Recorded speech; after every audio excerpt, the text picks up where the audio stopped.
हाँ, आज मु गर्वर सहित कहूँ मु जड़े नारी।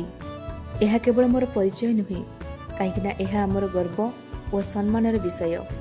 नारी जीवन अनेक भूमिका मु पालन करिछि, जेमिति कि प्रथम मु झील थी, प्रथम मु तापर कहार भौणी थी, एवं एबे जड़े कहार बोहू आ कहार सहधर्मिणी एवं सबु परे भी मु कहार परिवार और समाज को मु समृद्ध करिछि एवं मु स्नेह आ ममतार सहनशीलतार प्रतीक।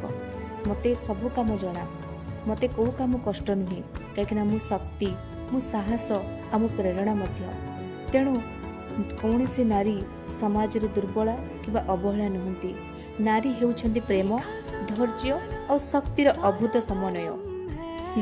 से माने केवल स्नेह नुहे, से माने हेउछंती कर्तव्य, दायित्व, शक्ति और सामर्थ्यर प्रतीक। सेथिपाई तो मु गर्वर सहित कहूँ, हाँ मु जड़े नारी। मु मोर शंखा और सिंदूर पाई मु जड़े विश्वास, मोर सम्मान, मोर अधिकार, मोर दायित्व एवं मोर घर काम समस्त प्रति मोर भक्ति, मोर कर्तव्य, मोर आग्रह, मोर त्याग, मोर सहनशीलता सब किछि रही। हाँ मु आज गर्वर सहित कहूँ मु जड़े नारी।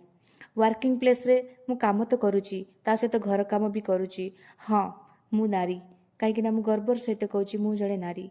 कहीं आज हूँ पृथ्वी को आसीथिबा समस्त सौंदर्य करुथिबा समस्त नारी को हृदयपूर्ण रूपे अभिनंदन मु जनाऊँगी अंतर्जातीय महिला दिवस रूपे। हाँ आज हूँ अंतर्जातीय महिला दिवस।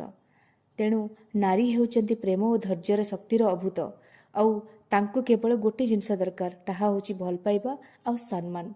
ए दीटा जिनस ही तांको संपूर्ण करिथाए एवं घरर सुख शांति ही आसी थाए।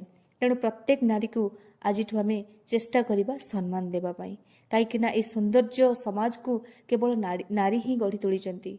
यह आमर कर्तव्य जे नारी माननकु सम्मान और समान अधिकार दिया जाऊ।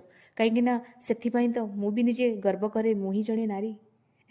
कहीं यह हूँ मोर शक्ति आउ परिचय। तेणु गोटे नारी जेतेबेले तार शक्ति और सामर्थ्यर निजर परिचय पाई जाय थाए, से संपूर्ण हो जाय थाए। तो मु निजेको गर्व अनुभव करि हाँ मु जड़े नारी। तेणु आज हूँ पृथ्वी को सुंदर करथिबा समस्त नारी मानकु मोर हृदयपूर्ण भाव में आंतर्जातिक महिला दिवस। आपण मानकर सब इच्छा पूर्ण हो।